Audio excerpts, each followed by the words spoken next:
We continue to watch a weakening of Henri as it continues to make its way very close to the southern New England shoreline and will be making its way on land over the next hour or two. And as it does so, continued weakening is expected. The latest 11 a.m. advisory just in has top winds now down to 60 miles an hour. And again, progressive weakening is expected to continue as it moves across southern New England through the afternoon and into this evening. Forward speed has also started to come down some.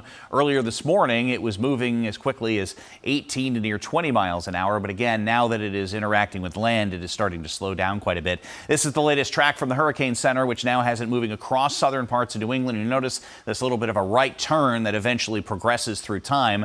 This basically sets us up here in New Hampshire for on and off rainfall over the next 36 hours, as opposed to one huge wall of water making its way through. You will notice that those little L's there kind of indicate that this system will go from tropical storm strength and continue to weaken going forward all the way through Monday before eventually pulling to our east later on Monday night and into Tuesday. For the here and the now, some sunshine up north while we continue on with the clouds, and the first period of rain has been making its way across southern parts of the state just over the last hour or two. We do have a flood advisory all the way through tomorrow night and early Tuesday for rising rivers and streams.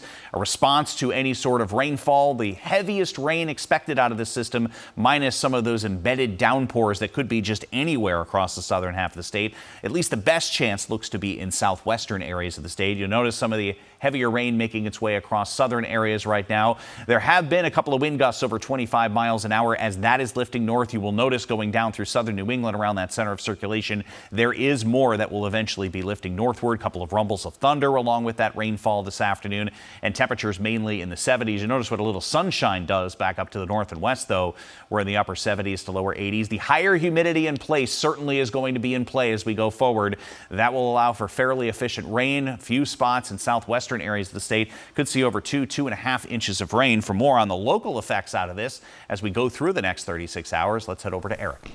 Thanks, Kevin. Yeah, so the rainfall, at least as of this point, is really confined to parts of Vermont and even Cheshire County in southwestern New Hampshire. The further north you head, it's really not much of an issue, and that's the same case as you go further east as well. The gradient of heaviest rainfall looks to be just the west end of the circulation as this goes up and then makes a right turn to the east here. But as it gets deeper inland, it loses some of the steam, and that's why we're not really expecting a tremendous amount of rainfall. So when we break down the threats here, we've actually bumped flooding and 40-mile-per-hour winds or higher to low at this point, given it's just not going to be as widespread as what was once thought, say, 4 or 5 days ago. And the heavy rain threat has also come down a tad bit since we checked in, say, about 2 days ago. High waves, still a bit of a concern at the shoreline, but not much going forward here. We are watching thunderstorms come in off the water towards Portsmouth and the seacoast. It's just pockets of steadier rainfall from, say, Manchester, Merrimack, and Nashua points south and east. And we are watching the landfall between Weekapaug and Charlestown, Rhode Island. This is moving northwest across the Connecticut border at this point. No surprise down there. Flash flood warnings already ongoing in the heaviest action, at least as of this point. So we will continue to watch the latest developments with the track of Henri and give you more updates. But for now, though, we're expecting the threats to continue to decrease here going forward. That includes power outages, flash flooding, and even some flooding across certain parts of the state as well.